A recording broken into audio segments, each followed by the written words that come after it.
Welcome to Coruzant Technologies, home of the Digital Executive Podcast. Do you work in emerging tech, working on something innovative, maybe an entrepreneur? Apply to be our guest at www.coruzant.com/brand. Welcome to the Digital Executive. Today's guest is Shaahin Cheyenne. During the Iranian Revolution of 1978, Shaheen's family had to escape to survive and ended up finally migrating to Los Angeles. At 15 years old, Shaheen left home with nothing but the clothes on his back and created over $1 billion in revenue by inventing the legendary smart drug known as Herbal Ecstasy. These childhood experiences had a major impact on his perspective of freedom, hard work, and entrepreneurship. Later, Shaheen went on to invent digital vaporization, the forerunner to today's vapes, and started a number of successful businesses with a couple notable failures. Today, he's the founder and CEO of Accelerated Intelligence, a major Amazon FBA seller with millions in sales, the lead coach at Amazon Mastery, where he teaches entrepreneurs how to crush it on Amazon platform, and an active YouTube creator. Shaheen is considered one of the leading global minds on what's next in e-commerce, Amazon, and the internet. He is described as the Willy Wonka of Generation X by the London Observer and Newsweek, and is one of the most forward thinkers in business. With his Amazon Mastery course, he acutely recognizes trends and patterns early on the Amazon platform to help others understand how these shifts impact markets and consumer behavior. Well, good afternoon, Shaheen. Welcome to the show. Thanks for having me, Brian. I appreciate it, brother. I really do. I'm in Kansas City. Generally, you're in the LA area. I know you travel a lot, so I appreciate you making the time. I do traverse the globe, 54 countries so far. So let's just jump in. Absolutely. Let's do it. I'm excited. So I love to start out with a backstory question. Your family escaped Iran during the 1978 revolution, and by age 15, you left home with nothing but the clothes on your back. How did those early upheavals shape the kind of risk tolerance, identity, or urgency you carry into business later? Life's all about risk. Risk is the DNA that makes up who we are. Now, the difference between people who fail and the people who succeed isn't that one takes risks and the other doesn't, but how you take risks is everything. And for me, we left Iran. I was a wee child of 4 or 5 years old. We came here just at the beginning of the 80s, and I didn't speak a word of English. And growing up, we faced all the challenges that we would face. My folks were fairly poor. They worked their way up to middle class just by working hard jobs. And by the time I reached my teenage years, I realized that that path wasn't going to lead me anywhere. And that selling my hours the way my parents were selling theirs would not work for me. So I had to find a way out. And the only way I could do it was to leave home, burn my ships, as Napoleon Hill would say, or as Napoleon did, and to figure out what I was going to do. But I was hungry. I was gritty. And dude, it was the 80s, a very different, or early 90s, but very different time than it is now. And I, for one, thrived in the environment of I need to eat and I need to earn what I eat. And that worked really good for me. And so I discovered a company. We created over $1 billion in revenue while I was in my teens, pre-internet, and just rode the wave from there. Love the backstory. And again, that's why I generally lead like with a question like that is the challenges you went through, the obstacles, the things that may have forced you or sparked an idea in your mind to do what you did. So I really appreciate that and appreciate you contributing to this great country. Many of us or our parents or grandparents definitely migrated to this country, and that's amazing. So I appreciate that.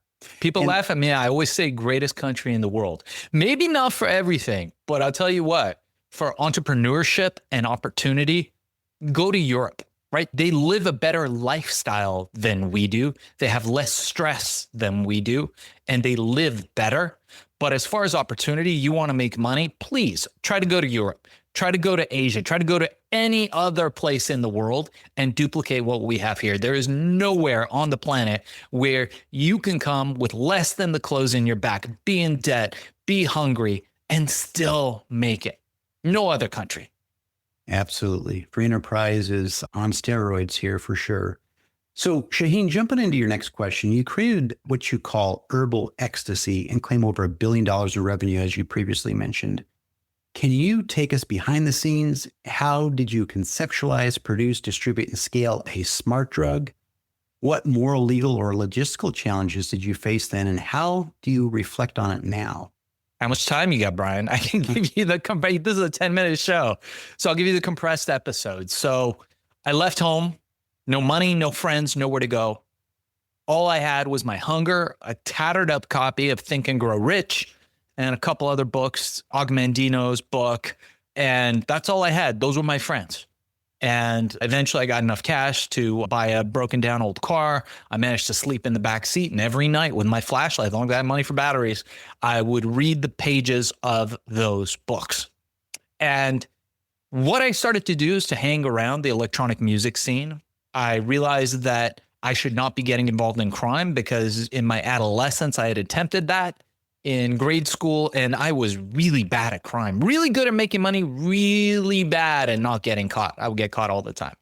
So I basically, being around the electronic music scene, realized that, hey, there's money to be made here, and let me feed the market what it needs. What it needed was something that acted like ecstasy, which was the popular party drug of the time, but that was safe, that was legal, that didn't get anybody injured. And that's what I did. I created that. It became a phenomena. And it's funny because I do big interviews, small interviews. I do interviews of all kinds. And the comment that I get most of the time is something that I could not prepare myself for. And it makes me think I'm living in a simulation, a different reality. People are like, well, this never happened. The videos are all over the internet. You could Google me, you could Google Herbal Ecstasy, you can see me on the talk shows as a teen. So it's all out there. But basically I invented this smart drug, and it took on fire. And I used the momentum from the government coming after me, from all the 3-letter agencies coming after me, to gain press, positive or negative. And I rolled that press into sales. And we made hundreds of millions of dollars doing that at a time where nobody else was doing it. And on top of it, I had no red tape, Brian. There was no red tape. There was nothing. It was all just me. It was me and me. That was it. And I look now, where I represent corporate clients. I have an Amazon firm where we help people sell products on Amazon. And I teach budding entrepreneurs how to sell products on Amazon, which, by the way, another dream story. Love Bezos, love what he's about, love Amazon. And anybody who doesn't, you're just a hater. And it's the quickest path at the moment to wealth is Amazon. And I've got an Amazon course. I'll give it to everybody on your show for free. All they got to do is email me, darkzess@gmail.com. I'll send them that for free. But I teach people this all the time. Big companies, big corporations, they got a lot of red tape. The advantage that we have as entrepreneurs is that we can be a team of one. And any good business, talk to Elon Musk, talk to Steve Jobs, talk to Jeff Bezos, talk to any of those guys. And I've talked to some of them. Any good business is a dictatorship and not a democracy. Beginning entrepreneurs want to get out there. They want to have lots of meetings. Oh, I got to have lots of meetings and get people around and discuss my ideas and see who smelt it and which way the wind blows. That's not how successful businesses work. Successful businesses involve, full circle, what we were talking about at the beginning, taking a risk. But how you take that risk means everything. That's awesome. And again, ties into kind of that first question, your story.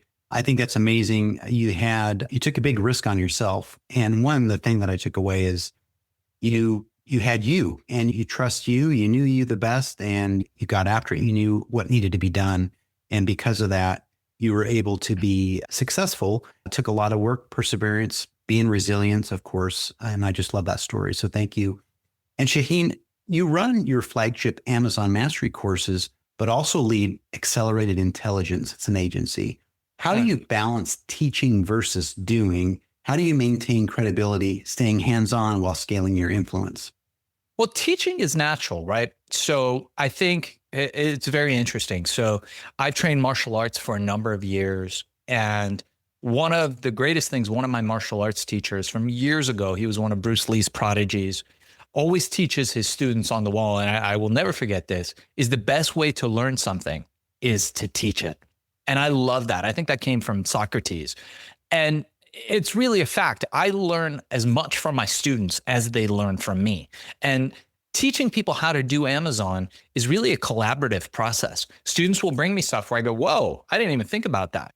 Yeah, let's try it, right? Let's take that risk, but we're going to take that risk intelligently. Let me give you the advantage of my 15 plus years on Amazon. And now you've got a tool set where you can take a risk, and that risk isn't going to lead you to ruin, right? You may win, you may lose. Most people fail. But if you fail, you're going to fail fast and learn how to get up. And next time you do it, you're not going to fail, or at least not fail the same way. And it's the ones who continue to take action after they failed that are the real winners. I love that. I really do. And we share a lot in common. We talked a little bit before we hit record, but martial arts, I totally agree with you. I did many, many years of it, several black belts later, and just love the fact that you can learn better by teaching. I think that's an important message here. But again, love the stories, love your resilience, and love helping others. So sure. What did you get your black belts in? Taekwondo and Hapkido. They're both Korean disciplines. Yeah. Those are amazing, man. Those high kicks really can be lethal. Those are no joke. Hapkido is even more brutal. It's like the full-on mixed martial arts, but that's for another podcast. So Shaheen, jumping into your last question of the day, you've lived extremes from revolutionary upheaval to entrepreneurial high stakes. Looking ahead, what legacy do you want your work to leave, whether it's your family, entrepreneurs, the ideas you champion? What's your North Star for the next decade? That's a really good question. And I mean, I think the world is changing super rapidly. Everything that we know about the world is being turned upside down. And as always, this has happened from the dawn of time, right? There was somebody in the Roman world who was hanging around thinking they were on top of their game. And then somebody goes, dude, here's a chariot with 3 wheels. And that just rocked, like everything changed in that moment. And there's so many things happening now with AI, with robotics, with all these new technologies, medical technologies that are coming out, all the things that are coming out as a result of what we know. I encourage people that there is no better time in history to get rich. And you owe it to yourself to do that. And I say this all the time. My wife, I see her pale in the background when I say this. The biggest crime you could do for yourself is to be poor in America. It is the greatest injustice that you could bring onto yourself is to be poor in America. Do not be poor here. And people will go, well, Shaheen, it's not in my hands. Well, I would say, okay, if you believe it's true or not, you're right. 100% believe in that. Absolutely. Whether you believe it or don't, you're right. And I think that's important. I think, gosh, there's so many people that have said some amazing things. I think maybe Henry Ford said that. I can't recall, but I just love that. I love your message here on the podcast today. It's going to help a lot of people in my audience for sure. We've got a lot of startups, founders, and entrepreneurs of that type here. So I appreciate it. And Shaheen, it was such a pleasure having you on today, and I look forward to speaking with you real soon. Love being on, Brian. Thanks so much. And anybody wants to reach me, if you want to get my Amazon course, again, it's normally $200. I'll give it to everybody on your show for free. The show is called Digital. What is it called, Brian? The Digital Executive, and we'll have your link on our website as well. So just put Digital Executive in the subject heading. I respond to all emails directly, so you will get me. It might take me a minute, but I will get to you. Again, that email is darkzess@gmail.com. If you're interested in being podcasts just like this one, check out podcastcola.com. And thank you again, Brian, for having me on your show. Absolutely, my friend. Bye for now.